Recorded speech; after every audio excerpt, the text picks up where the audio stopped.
Conversations with God, a book review. Hi, I'm Nick, former medical doctor, turned soul doctor, healed from lifelong asthma and suicidal depression.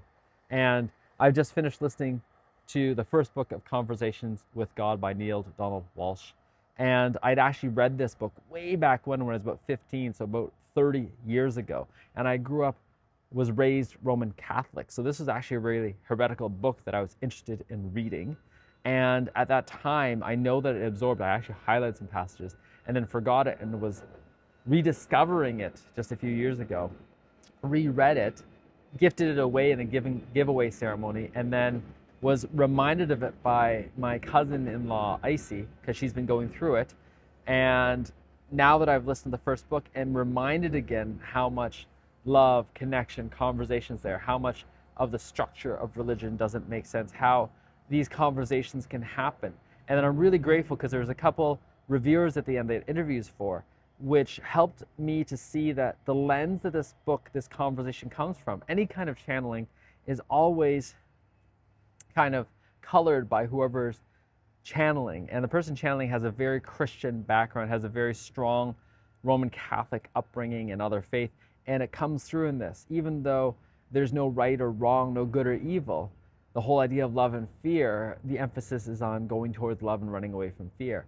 And I appreciate that whole aspect of it's okay to desire something, but notice the slants that are coming up and notice the contexts that are coming up, notice the patterns that are coming up, notice the cultural context this is coming up in.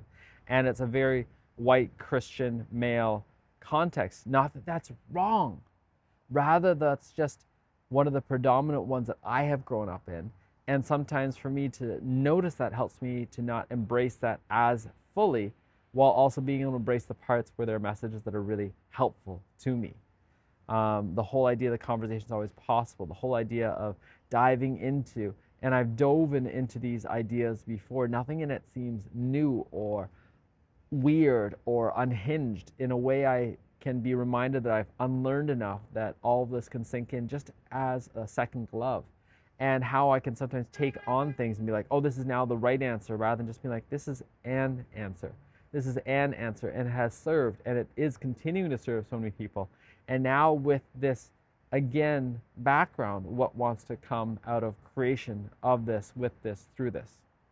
So I highly recommend the book. I highly recommend the audiobook especially. It's well narrated. You get to hear the author's voice as well. I do appreciate that they have a female and a male God voice.